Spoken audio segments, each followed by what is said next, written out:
Good morning. ഓർഗാനോഗ്രാമിന്റെ health tips വീഡിയോയിലേക്ക് എല്ലാവർക്കും സ്വാഗതം. ഇന്ന് നമ്മൾ പറയാൻ ഉദ്ദേശിക്കുന്നത് ഉറക്കത്തെ കുറിച്ചിട്ടാണ്. നമുക്കറിയാം, നമ്മളെല്ലാവരും മിനിമം ഒരു 6 to 8 hours ഇറങ്ങേണ്ടത് നമ്മളുടെ ആരോഗ്യത്തിന് വളരെയധികം പ്രധാനപ്പെട്ടതാണ്.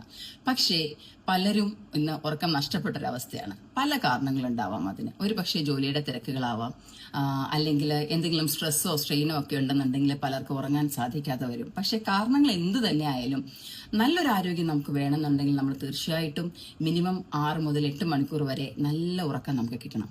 അതിന് നമ്മൾ എന്താ ചെയ്യേണ്ടത്? നമ്മളുടെ മനസ്സിനെ ശാന്തമാക്കിക്കൊണ്ട് നമ്മൾ ഒരു 10 മണിയാകുമ്പോഴത്തേക്ക് നമ്മളെല്ലാവരും കിടക്കാനായിട്ട് ശ്രദ്ധിക്കണം. അതേപോലെ തന്നെ നേരത്തെ എണീക്കാനും ഒരു 5-5:30 എണീക്കുകയാണെന്നുണ്ടെങ്കിൽ നമ്മുടെ മൈൻഡ് വളരെ ഫ്രഷ് ആയിരിക്കും. നമ്മളുടെ ബാക്കിയുള്ള കാര്യങ്ങൾ നമുക്ക് വളരെ ചുറുചുറുക്കോടുകൂടി ചെയ്യാനായിട്ട് സാധിക്കും. അപ്പം മറക്കണ്ട, നേരത്തെ ഉറങ്ങുക, പുലർച്ചെ എണീക്കുക. നല്ലൊരു ആരോഗ്യകരമായ ജീവിതം എല്ലാവർക്കും ആശംസിച്ചുകൊണ്ട് ഇന്നത്തെ ഈ ഹെൽത്ത് ടിപ്പ് വീഡിയോയുടെ അവസാനിക്കുകയാണ്. നാളെ ഓർഗാനോഗ്രാമിന്റെ അടുത്ത വീഡിയോയുമായിട്ട് നമുക്ക് വീണ്ടും കണ്ടുമുട്ടാം. Thank you.